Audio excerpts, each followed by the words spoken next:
अगर हम एग्रीकल्चर की बात करते हैं तो हम चलिए सबसे पहले इंट्रोडक्शन में शुरू करते हैं कि जो हमारा कृषि है, जो एग्रीकल्चर है,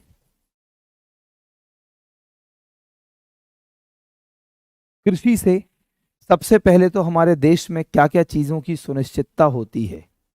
तो एग्रीकल्चर से हमारे देश में अगर हमारा एग्रीकल्चरल सेक्टर बहुत मजबूत है और एग्रीकल्चरल सेक्टर बहुत अच्छे तरीके से परफॉर्म कर रहा है तो हमारे देश में फूड सिक्योरिटी प्रोवाइड करता है ये।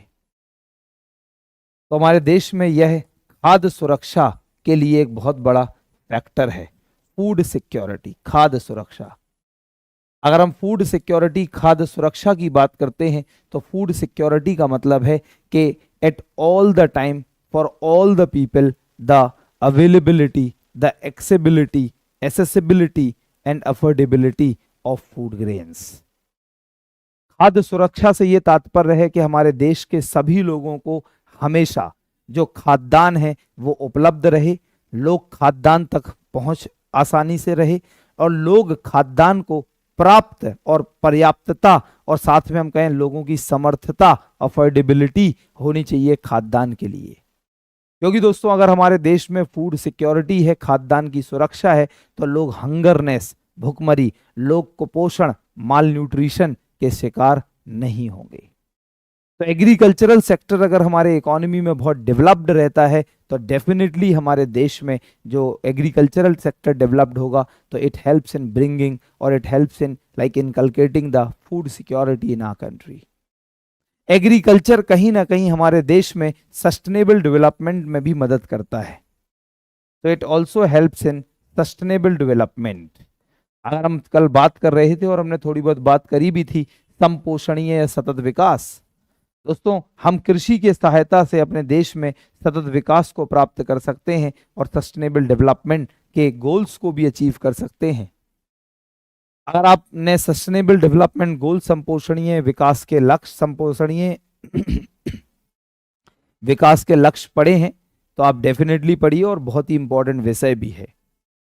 2012 में 2015 में बनाए गए 17 सस्टेनेबल डेवलपमेंट गोल्स हैं, एसडीजीज, और 2030 तक हमें उन्हें अचीव करना है।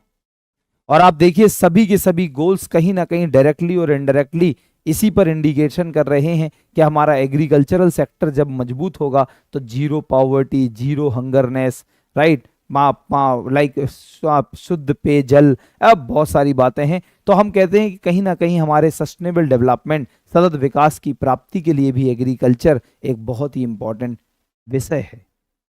अगर हम एग्रीकल्चर की बात करते हैं तो एग्रीकल्चर ना कि सिर्फ इसके लिए बल्कि हमारे देश में पॉवर्टी एलिविएशन, गरीबी उन्मूलन में भी एग्रीकल्चर का एक बहुत बड़ा रोल होता है। पॉवर्टी एलिविएशन, गरीबी उन्मूलन, गरीबी उन्मूलन मतलब हम अगर बात करें तो हमारे देश में लाइक एग्रीकल्चर के द्वारा, कृषि के द्वारा हम पॉवर्टी एलिविएशन तक भी पहुंच सकते हैं, गरीबी उन्मूलन को भी प्राप्त कर सकते हैं। क्योंकि जब हम गरीबी के बारे में पढ़ते हैं और पॉवर्टी के बारे में पढ़ते हैं तो वहां पे एक बहुत ही इंपॉर्टेंट विषय है कि जब हम कहते हैं पॉवर्टी है क्या, तो पॉवर्टी का मतलब है यदि कोई व्यक्ति अपने जीवन की आधारभूत आवश्यकताओं, तो basic amenities, basic needs, basic requirements, आधारभूत आवश्यकताओं, तो उसमें सबसे पहले आता है भोजन, फूड, एंड फूड की जो अवेलेबिलिटी है वो एग्रीकल्चर से मिलती है। तो अगर हमारे देश में एग्रीकल्चरल सेक्टर अच्छा है तो कहीं ना कहीं हमारे देश में गरीबी उन्मूलन में भी सहायक होता है। तो पॉवर्टी एलिविएशन, गरीबी उन्मूलन में भी यह सहायक होता है, राइट।